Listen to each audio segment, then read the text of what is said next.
अस्सलामु अलैकुम। मैं हूं डॉक्टर मुजाहिद मिर्ज़ा और पढ़ रहा हूं अपनी खुद नविश्त परेशान सा परेशान की अगली किस्त आपके लिए। मेरे चचा की एक बेटी थी, नाम तो मुझे इसका मालूम नहीं, अलबत्ता सब उसे बेबी कहते थे। उसे कहीं गलत फहमी हुई थी कि मुझसे मुस्तक़बिल में मंसूब हो जाएगी। शायद बड़े भाई ने ऐसी कोई बात की भी हो। चचा तो मेरे दरवेश शख्स थे, लेकिन चची कोई आफत का परकाला थी। अल्लाह उन्हें जवाल रहमत में रखे। उनका हर फ़िक्रा काट से भरपूर और तन से आलूदा होता था, लेकिन वो भी गलत फहमी में शायद बेटी के साथ शरीक थीं, इसलिए मेरी शादी होने तक उनका सलूक मुझसे बेहतर ही होता था। मैं और बेबी एक कमरे में बैठे बातें कर रहे थे। उसे पता नहीं क्या सूझी थी, कहने लगी, खुली हथेलियाँ जोड़कर मुझे दिखाओ। मैंने ऐसा कर दिया था। किस्मत की लकीरों में जुड़ने से बनने वाले खाके को उसने मुझे दिखाकर कहा था, देखा तुम्हारे हाथ पे बे बनी हुई है। मैंने फ़ौरन ही हथेलियों को टेढ़ा करके कहा था, गौर से देखो, बे नहीं नून है, और इसका मुंह बन गया था। मैंने सोचा कि इसकी यह गलत फहमी दूर की जानी चाहिए और मैंने ज़िद शुरू कर दी थी कि शाम को फ़िल्म देखने के लिए जाना चाहिए। बिलाखिर चचा ने कहा था कि अपनी चची समेत चले जाओ। सिनेमा में मैंने उसकी वो चुटकियाँ ली थी और इस कदर सहलाया था कि आखिरकार उसने कहा था, भाईजान आप तो बहुत बुरे हैं। दिल में तो उसके भी लड्डू भी फूटे होंगे, लेकिन मैंने दिल में सोचा था कि बुरा तो शायद नहीं हूँ, लेकिन तुम्हें बुरा होकर दिखाने से खुश ज़रूर हूँ कि चलो जान छूटी। अगले रोज़ मैं वापस आ गया था। छुट्टियों के अख्ताम पर जब कॉलेज खुले तो ना जाने शमून को किसी ने पट्टी बढ़ा दी थी या वो खुद ही बदजन हो गया था। उससे मुलाकात पर मेरे खूब लत्ते लिए थे। मैं बस इतना ही बोला था, देखो मैंने लोगों का मुंह बंद कर दिया और पढ़ाई जारी रखे हुए हूँ, तुम भी कम अज़ कम अपनी पढ़ाई ख़राब ना करना। उसने मुझे अपने काम से काम रखने को कहा था। इस तरह हमारी बोलचाल ही ख़त्म हो गई थी। अब इकबाल का मेरी जानिब इंतहाई खुफ्ता शाहानी रवैया उसकी आंखों में नंगा होकर नाचने लगा था।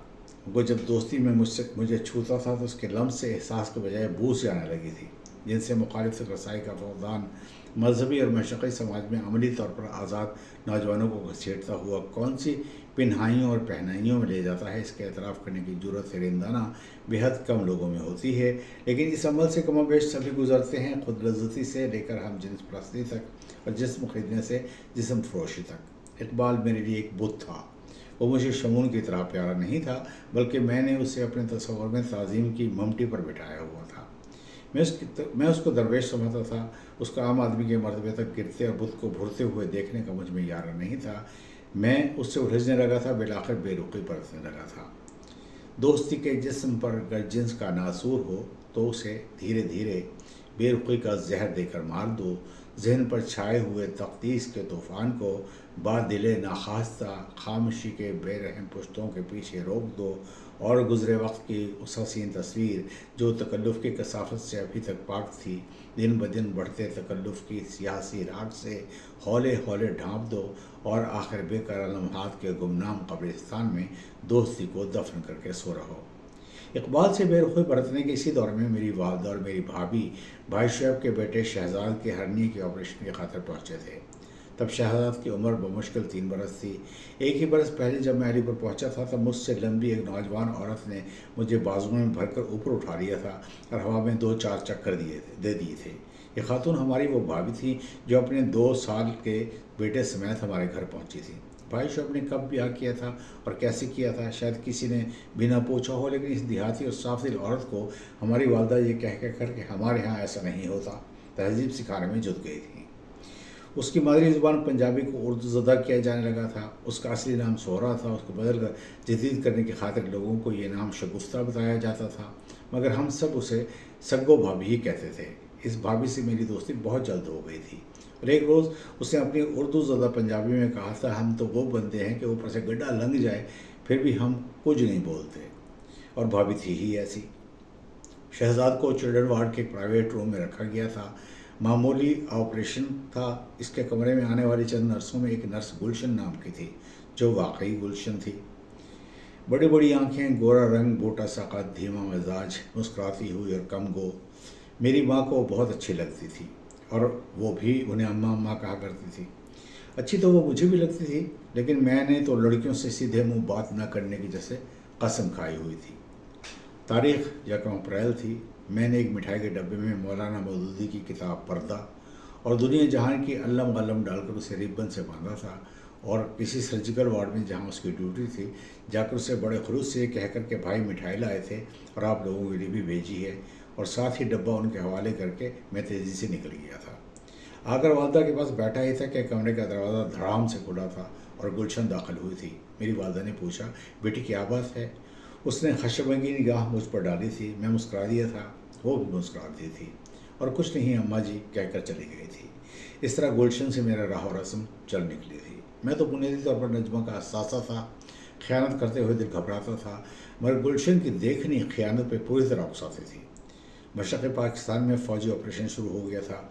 मगरबी पाकिस्तान से स्टूडेंट एक्सचेंज पर गए हुए तलबा को मगरबी पाकिस्तान मुंतकिल करके मेडिकल कॉलेज से निश्तर में आ गया था। मगरबी पाकिस्तान से स्टूडेंट एक्सचेंज पर गए हुए तलबा को मगरबी पाकिस्तान मुंतकिल किया गया था, तो हमारा एक दोस्त रोशन अली निश्तर मेडिकल कॉलेज में आ गया था। इकबाल को मेरी बेरुखी चुभ रही थी, इसलिए उसने हमारे एक और हम जमात इफ्तिखार हमीद मज़हर के पास राजी हाल में मुंतकिल होने का फ़ैसला कर लिया था। इफ्तिखार हमीद मज़हर अदबी ज़ौक़ का हामिल खुश शक्ल हंसौर लड़का था, शायर भी था। मैडम तकिया आबदी मैडम तकिया आबदी इज़न्ट इट और नथिंग बट का अपने लेक्चरों में बेमहाबा इस्तेमाल करती थी। इस बारे में उसने एक बार चंद शेर बेहद खुशखत क्लास के तख्ता स्याह पर सफ़ेद चाक से लिखे थे, जिनमें से एक शेर यूँ था, नथिंग बट इज़न्ट इट कि ये रेपिटेशन के सर फाड़ लेने को जी चाहता है। कहीं फोर्थ ईयर में आकर उसमें ज़बरदस्त तब्दीली आ गई थी। पतलून शर्ट छोड़कर शलवार कमीज़ पहनना शुरू कर दी थी, दाढ़ी रख ली थी और सर पे जिनाह कैप ओढ़ने लगा था। डॉक्टर बनने की चंद ही साल बाद ट्रैफिक के हादसे में जाने फाने से कूच कर गया था। रोशन अली मलिक को मैंने अपने कमरे में रहने की पेशकश की थी और उसने कमरे की बजाय कमरे की प्राइवेसी में रहने का फैसला किया था। उन दोनों ने मुझे बुलाया हुआ था। मैं अक्सर खुदकुशी का तज़किरा करता था। बकौल एक माहिर नफ्सियात के खुदकुशी करने वाले बस सोचते हैं और ख़ुदकुशी कर लेते हैं। खुदकुशी का तज़किरा करने वाले लोग दरहकीकत मदद के लिए पुकार रहे होते हैं कि कोई उन्हें मरने से बचाए। मैंने एक बार हॉस्टल में अपने मुलाजिम नूर खां के हाथों ख्वाब आवर गोलियाँ सनलजीन की खासी मकदार मंगवा ली थी। ये गोलियाँ तब मशरक़ी पाकिस्तान में बना करती थी, लेकिन मरने से डर लगता था, इसलिए हर रोज़ एक गोली शदीद बेखाबी से फ़रार की खातिर निगल लिया करता था। ख़ुदकुशी को बिलअमूम बुज़दली गर्दाना जाता है, जो खासी हद तक गलत बात है। कत्ल तो तैश, हिजान, गैर शऊरी रद्द-ए-अमल, झंझलाहट, सफ़ाकी और सदमहरी का नतीजा हो सकता है, लेकिन अपनी जान आप लेना किसी तरह भी बुज़दिली नहीं बल्कि इंतहाई जुर्रत का काम है। मौत से बचना या हिफाजत खुद एक जबीलत है और जबीलत की नफ़ी बेहद मजबूत शख्स ही कर सकता है। असद मायूसी में भी अपनी बका के तादाद बेहद मुश्किल होता है। फ़्रांस के मारूफ वजूदी फ़लसफ़ी और मुसन्निफ़ जां पाल साख्तर के एक अफसाने में एक शख्स अलग सुबह दरिया सीन के किनारे चहलकदमी कर रहा होता है कि उसे एक नीम मुर्दा शख्स दिखाई देता है जो आधा पानी में है और आधा पानी से बाहर। वो इस आदमी को खींच कर बाहर निकलता है, उसको दबाकर उसके जिस्म से पानी निकालता है, उसे अपना ओवरकोट उड़ाता है, उठाकर घर ले जाता है और उस पर लिफाफ डालकर उसके मुंह में ब्रांडी टपकाता है। जो ही ये शख्स होश में आता है तो वो बचाने वाले का गिरेबान पकड़ लेता है। बचाने वाला अपना गिरेबान बमुश्किल छुड़ाकर उससे कहता है, अजीब शख्स हो, मैंने तुम्हारी जान बचाई और तुम मुझसे ये वहशाना और गैर-मुतबदल सलूक कर रहे हो। उसका जवाब उसे यूँ मिलता है, तुम्हारे ख्याल में तुमने बहुत नेकी का काम किया है, बज़ाहिर लगता तो यूँ ही है, मगर मैं हर रोज़ दरिया सीन के पुल पर मरने के इरादे से आता था। दरिया का ठंडा और गहरा पानी देखकर मेरे दिल काँप जाता था और मैं खुदकुशी का इरादा तर्क करके घर वापस चला जाता था। मैंने बड़ी मुश्किल से जुर्रत का वो लम्हा इस्तेमाल किया तब मैं अमल कर सका। तुमने मुझे बचा ली है, अब या तो मेरे मसले हल करो या वो मेरा लम्हा वापस करो। ज़िंदगी से इनकार तो मुश्किल है, लेकिन मजहबी माहौल में पलने बढ़ने वाले के लिए वजूद खुदा से इनकार इससे भी ज़्यादा मुश्किल होता है। इस कशमकश में मुझ पर नींद में फालिज के दौरे पड़ने शुरू हो गए थे। ये आर्ज़ जिसे तिब की ज़ुबान में स्लीप पैरालिसिस कहा जाता है, जहनी तशन्नुज़ के बास होता है। इसमें सोते हुए दिखाई देने वाला ख्वाब ऐसे लगता है जैसे उससे आदमी जागते में देख रहा है, मगर वो लेटा हुआ है और अगर वो अपने किसी अंग को हरकत देगा तो उसके आसाब तड़स जाएंगे। ख्वाब देखने वाला बहुत ही दुश्वारी से अपने हाथ या पाँव या पहलू को हरकत देता है तो उसकी आंख खुल जाती है, वो हाँफ रहा होता है, दिल की धड़कन तेज़ होती है और चेहरे पर पसीने के कतरे होते हैं। ये सारा सिलसिला बेहद अज़ियतनाक होता है। गर्मियों में अमूमन हॉस्टल का नौकर रात को चारपाई छत पर रखा था। फिर जब लड़कों ने सोना होता था तो वो बिस्तर ले जाकर बिछा लेते थे और सो जाया करते थे। एक रात जब मैं सोने पहुंचा था तब छत के इस वसी और इस हिस्से पर दूर दूर तक कोई दूसरी चारपाई नहीं बिछी हुई थी। मेरी आंख लगी तो मुझे ऐसे लगा था जैसे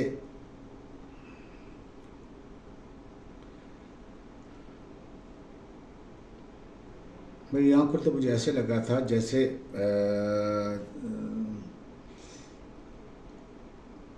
जैसे मेरी चारपाई की पायथी पर एक बहुत बड़ा कुत्ता जुबान लटकाए बैठा हाँफ रहा है। मैं कुत्ते से वैसे ही खाइफ हूँ। छिपकली से कराहत और खौफ दोनों का ही एहसास होता है। चिपचिपाहट से शदीद उलझन होती है क्योंकि ये फालिजुन नौम यानी स्लीप पैरालिसिस